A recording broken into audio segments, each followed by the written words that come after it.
Development counsellor Mukhtar बंद साहब तशरीफ लाई। नासिर असमानी साहब, अली मोहम्मद सागर साहब, गुलाम अली मीर साहब, अस्सलाम वालेकुम। सजीना जी वाइस चेयरमैन मुख्तार अहमद बंद साहब, हजरत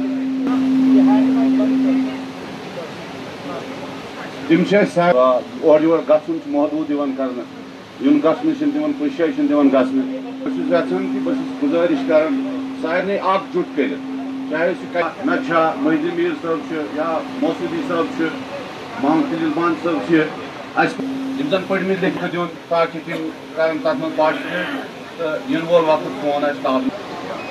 चौधरी हमीद साहब से गुजारिश करता हूँ वो डाइट पे लाए।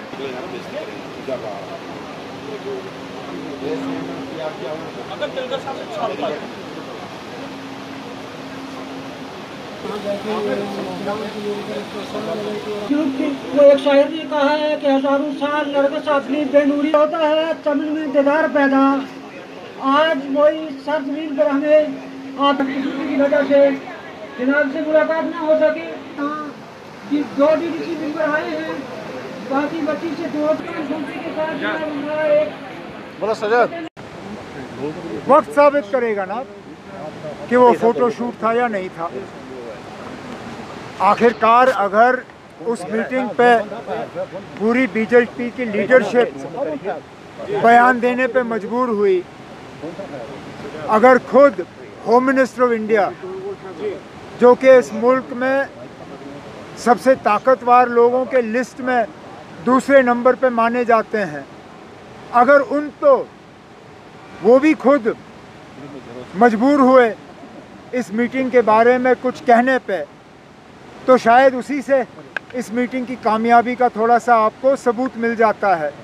बाकी इस मीटिंग का क्या नतीजा होगा उसके लिए 2024 तक इंतज़ार करिए ना। आज से ही क्यों आप परेशान हैं इस मामले में?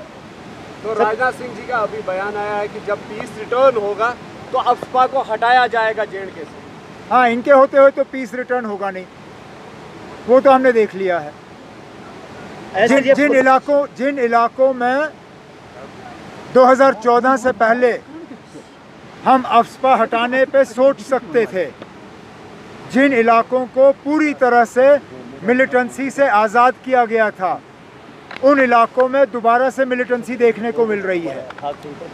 कश्मीर का कोई ऐसा इलाका नहीं है, श्रीनगर लेके, जहां मिलिटेंसी का असर रसूख देखने को नहीं मिलता। और इसके साथ साथ हाल ही में रजौरी पुंछ में जो देखने को मिला है, उससे साबित होता है कि मिलिटेंसी का असर दोबारा उन इलाकों में है जिन इलाकों में कुछ साल पहले तक आपको नज़र नहीं आ रहा था। तो इतना तो ज़रूर कहा जा सकता है कि इन लोगों के रहते रहते जम्मू कश्मीर में मिलिटेंसी ख़त्म नहीं होगी। तो सर ये बताइए, बॉयकॉट ये मेरे साथियों के अपने जज्बात हैं। वो किन हालात में फ़ैसला लिया गया, क्यों लिया गया, वो उस वक्त की बात थी। आज की बात ये है कि हम कोई इलेक्शन बॉयकॉट करने के लिए तैयार नहीं हैं। जो भी इलेक्शन होगा उसमें बढ़ चढ़ के हिस्सा लिया जाएगा और कामयाबी की हम पूरी कोशिश करेंगे। और क्या चाहिए ना। अफसोस की बात है, और अफसोस की बात यह है कि 50 दिन से ज़्यादा हो गए। वहाँ खून खराबे का जो सिलसिला है उस पर कोई रोक नहीं लगाई जा रही है, लेकिन क्योंकि दिल्ली से वो इलाका इतना दूर है, शायद उसको नज़रअंदाज किया जा रहा है। हम उम्मीद करते हैं कि मरकज़ की पूरी कोशिश रहेगी कि उधर दोबारा से अमन कायम किया जाए। सरकार पुलवामा कि इसमें इंक्वायरी होनी चाहिए, क्योंकि जाहिर सी बात है कि ये हुआ है।